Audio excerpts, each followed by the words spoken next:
हम हमारी सास और ननंद जेठनी वगैरह के साथ अच्छे रिलेशंस कैसे बनाए रखें? सुनो, तुम्हारे घर में बहन भी रही, माँ रही, तुम अपने माँ और बहन से कैसे तुम व्यवहार करती रही? झगड़ते रही कि नहीं? मुझे तो ऐसा नहीं लगता एक भी महिला ऐसे हो जो अपनी बहन से नहीं लड़ी हो या अपने माँ से नहीं लड़ी हो, अपने माँ से गाली नहीं खाया हो। ऐसी कोई बेटी नहीं है। माँ से जब लड़ते हैं तो भूल भाल जाती, फिर माँ से हाथ मिला लेती। वही बात उससे 10वीं एक हिस्सा भी यदि सासू माँ कह दे तो अंदर से जलन होने लगता, कुछ होने लगता। माँ ने तो इससे ज्यादा भी बोला होगा तुमको, मगर वो तुमको लगता नहीं है। मगर सासू माँ बोलती है तो विचलित हो जाती है तुम।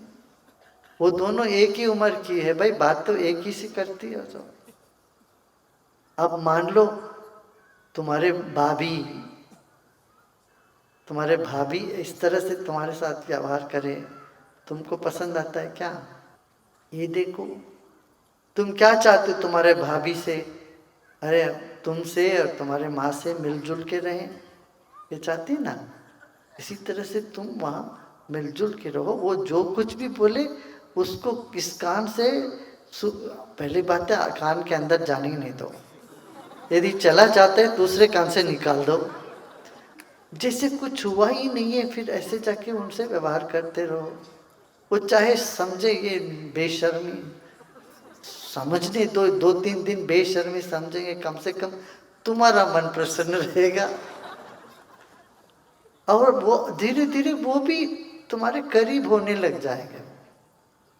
तुम्हारा व्यवहार ऐसा होना चाहिए। कोई बात नहीं, पागल समझे नालायक कुछ भी, उनको समझना समझने दो। वो धीरे धीरे बदल के तुम्हारे फेवर में आ जाएगा, तुम्हारे पक्ष में मुड़ जाएगा वो। इसलिए तुम ऐसा व्यवहार करो। प्रेम से तुम जीत सकते हो भाई। प्रेम में पत्थर भी पिघल जाता है। इस सासू माँ की क्या बात है। कुछ बात सासू माँ को बोलो, तुम ही तो सब कुछ हो, तुम दुर्गा लक्ष्मी सरस्वती हो, बोलो उसको 2-4 प्रशंसा करो ना, 2-4 बातें करो, सेवा करो, उसकी मन जीत लो। वो कुछ भी करे उससे तुम्हारा व्यवहार प्रभावित ना बनने देना। बस ये एक ही बात मैं कहूंगा। वो कुछ भी बोले तुम्हारे बारे में, वो कुछ भी व्यवहार करें, मान लो वो कुछ शॉपिंग करके ले आते, खुद अपने ही सब उसको रखते, तुमको पूछते भी नहीं है, खाना भी नहीं पूछो, कुछ भी करें वो, उससे तुम्हारा कोई मतलब नहीं। तुम्हारा व्यवहार तुम ऐसा करो जैसे ताज़ा व्यवहार से बच्चों के साथ करते ना। ये बच्चे कभी मुड़ जाते हैं, कभी कुछ होते हैं, मूडी हो जाते हैं, कभी उद्दंडता करते हैं, कभी विद्रोह करते हैं। तो माँ कैसे व्यवहार करती है बच्चों के साथ?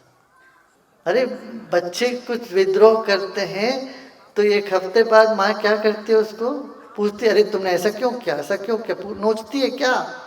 पूछती ही नहीं है उस बारे में। आज मुस्कुरा रहा बच्चा, ठीक है चलो, ऐसे चलती है जैसे कुछ हुआ ही नहीं है। बच्चे कभी तुमको तुम्हारे साथ गलत व्यवहार करते कि नहीं करते ना? उद्दंडता करते, गाली गलौज करते, तुम रखती हो उसको मन में। ऐसे ही मनोभावना रखो। मुश्किल लग रहा है क्या ये काम? हाँ नहीं भाई, उनको जो करना करने दो। याद रखना कुछ दिन में तुम भी ऐसे बनोगे, सासू माँ तुम भी बनोगे, तू भी ऐसे ही रह सकती है भाई। इससे परेशान नहीं होना है हमको। एक महिला परिवार को जोड़ के रख सकती है, पूरे परिवार के अलग अलग विचारधाराओं को एक घर की बहू ऐसे बांध के रख सकते हैं। ये कला तुम अपनाओ।